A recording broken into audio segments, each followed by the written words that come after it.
there's not more people in these streets. Somebody had even called me before I got here and they asked me, will you serve the food? And it's amazing that anything that's surrounded by food or anything that can fill our stomach and not our mind, our heart, our soul, our spirit, that we did, we all forward. Now, we had big mess here. We had a lot of pizza and a lot of things. A lot more people were offended. But what we fail to see is we miss the issue or the topic of why we're really here, and that's the children. Because a lot of us that have grown up and that have been through life and have seen life, we see a lot of things and there's patterns and there's certain cycles that we go through and that life will take you through, and we try to pass that on, the knowledge that we have, to the children. Now, I know there are people here that are older than me, that are wiser than me. I remember when I was in my young days and my dumb days, as if somebody would tell me something, and I thought I knew it all. I didn't listen. So the topic of this meeting, better choices for a better living, really fit and really suited the message that I was going to bring before they could ask me. So I thank God for this opportunity. I also thank God for being more than an overcomer. I'm really never sick, and I thank God for that. For the past few days, the devil has been trying to come to me with a cold. This morning, this is no disrespect, I threw it so many times, and it's not nervousness. I knew he was trying to keep me from getting to a place where I need to be. I knew it was the devil.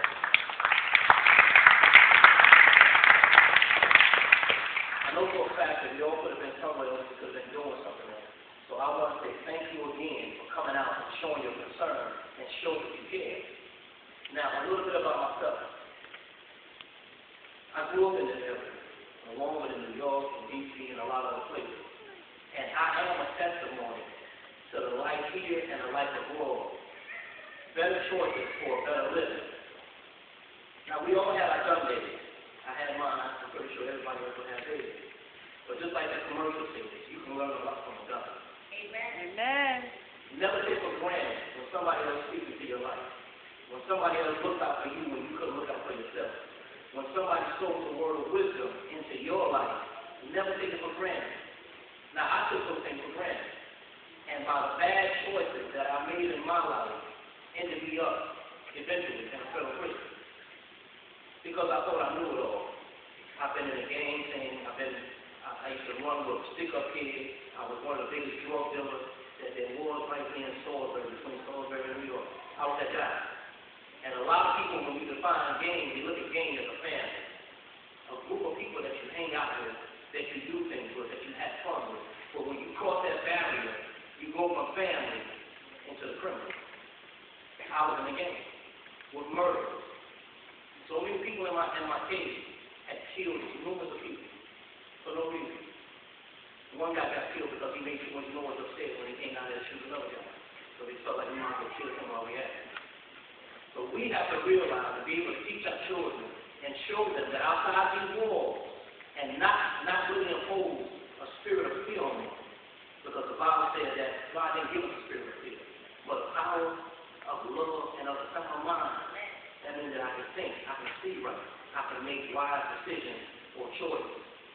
So but we have to let them know that outside these walls, there is a real world. And that people are being killed in malls, and being shot in movie theaters, and a lot of this by gangs.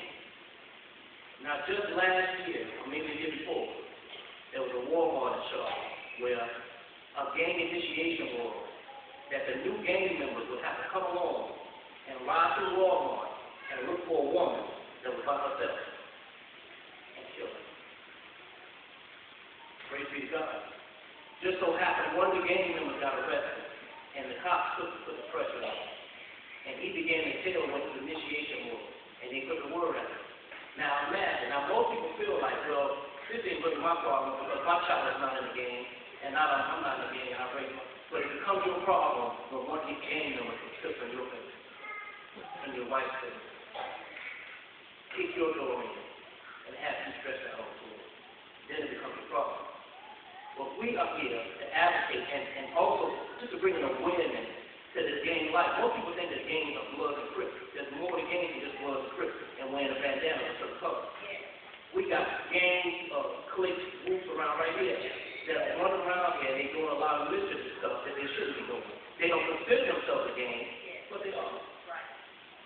And for the most part, most of them think it's fun to do the things that they're doing. They think, well, I didn't know them, so when I threw that rock at their car, break off the highway and bust their window, that was part of my initiation. My boys was happy about it. But what if that was your mother in that car? Your grandmother, your aunt, your sister? Then you'd be mad. Why we have to get to a place and a point as to where it has to be personal, to where somebody I know before it really affects me, before I actually stand up and start doing something. Amen. This is where we step in and step up as responsible adults, parents, teachers, and facilities. Because we are the ones that they look up to. Everybody needs a role model. Everybody needs somebody to emulate or look up to. And a lot of places where I go, when I talk to them, I let them know that a lot of the stuff that I'm giving them, that nobody gives me. I had good role models. I had good people in my life that would teach me things. I was tuning a deaf ear to them. My brother used to talk to me a lot, but he would pick me up in the car. And he'd be talking to me, and it was like on a cartoon. He'd hit it, and he said, "You hear me?" I said, "Yeah, man, I hear you." I said, "Well, look me out right here. I'm going to go over my friend's house. I just want to get out of the car." I ain't heard nothing he said. But the things that he told me, the things that he was trying to impart in my life, when they came to pass in my life, he was the first person I thought about. And I said, "Oh my God, I be with him."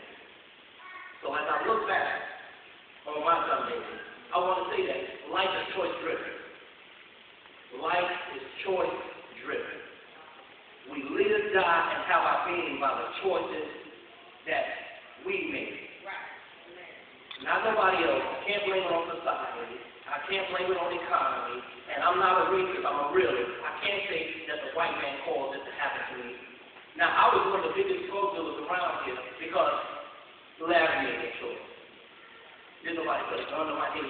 The economy didn't make me sell drugs. Nobody made me sell drugs. And then something else that really blew people's mind, I had a black judge. That's it.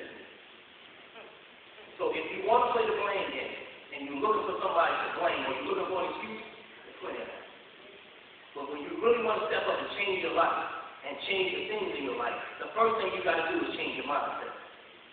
How you think, how you react, how you look at things. What means something to you? Who means something to you?